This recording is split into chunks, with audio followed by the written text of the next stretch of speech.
10 दिवसापूर्वी हा व्हिडिओ माझ्या मित्रांच्या सहकार्यातून दिला होता. थोडा वेळ झाला मी गावी गेलो. व्हिडिओचं गांभीर्य लक्षात घेता जे लोकप्रतिनिधी असतात ज्यांना जनतेने निवडून दिलं असतं त्यांनी जुगार खेळणं, कॅसिनो मध्ये जाणं हे योग्य आहे का? कोल्हापूर शहरामध्ये जुगार, मटका, गांजा आणि कॅसिनो हे फार प्रमाणात वाढल्यामुळे आपल्या जिल्ह्यातील नवीन तरुण पिढी बाद होत आहे. नवीन पिढी बाद करायला हे क्षीरसागराचे सुपुत्र कारणीभूत आहेत का? लोकप्रतिनिधींचे चिरंजीव जे स्वतः नगरसेवक आहेत ते अशा पद्धतीने चूक करतात आणि राजेश क्षीरसागर त्याला खत पाणी घालतात. राजेश क्षीरसागराने नैतिकता तपासून त्यांनी राजीनामा द्यावा अशी माझी आज मागणी आहे. ते जर देत नसतील तरी त्यांचं स्वागत, पण जनतेने अशा या क्षीरसागर पिता पुत्रांपासून आपली मुलं सुरक्षित ठेवावी.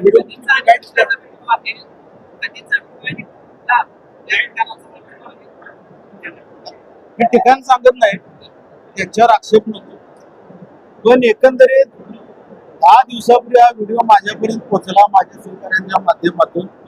पुन्हा एकदा सांगतो आपल्या मीडियाच्या माध्यमातून, जे पिता पुत्र आहेत ते पूर्ण बदनाम आहेत. राजेश क्षीरसागर बदनाम होतेच, आता यांच्या पुत्रांनी हा नवीन पराक्रम केलेला आहे. धृतराष्ट्राच्या पोटाला दुर्योधन यांना तिथं करणं किंवा युधिष्ठिर किंवा अर्जुन कधी येणार नाही. या दुर्योधनाचे कृत्य आम्ही जनतेच्या पुढे उघड केले. 22 सालापासून रवी इंगोलेंच्या माध्यमातून राजेश क्षीरसागर साहेब असतील किंबहुना त्यांचे सर्व कुटुंबीय, आम्ही सर्व कुटुंबीय यांच्यावर सातत्यानं वेगवेगळे आरोप करण्याचा मी प्रयत्न केलाय.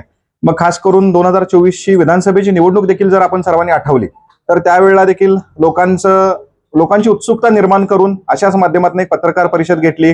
पेनड्राईव्हच्या माध्यमातून क्षीरसागर साहेबांना बदनाम करण्याचा प्रयत्न केला.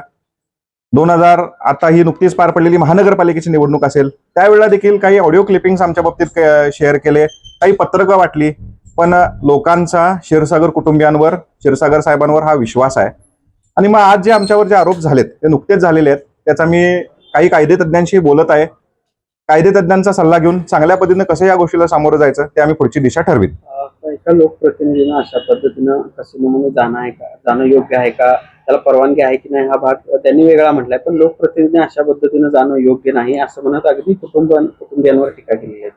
बघा, राजकारणात अशा पद्धतीच्या टीका होत असतात आणि सातत्यानं जर एखादं ठरवलं असेल की दुसऱ्याला आपल्याला बदनामच करायचं तर अशा पद्धतीचे आरोप प्रत्यारोप होत राहतील. मला वाटत नाही त्याला फार ह्या बाबतीत मी एंटरटेन करणार आहे. काही कायदेतज्ञांचा सल्ला घेऊन मी भविष्यकाळात त्यांना चांगल्या पद्धतीने उत्तर देईन.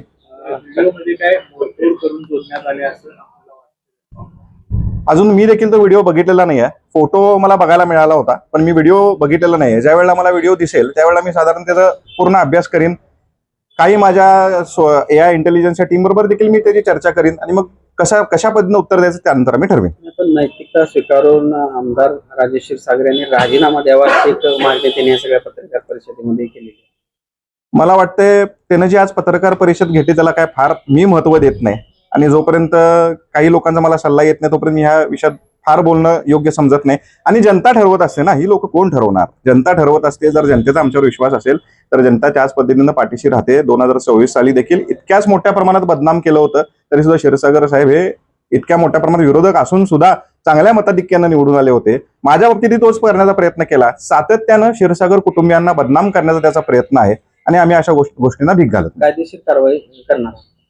नक्कीच कायदेशीर कारवाई चांगल्या पद्धतीने आम्ही या गोष्टीवर करेन.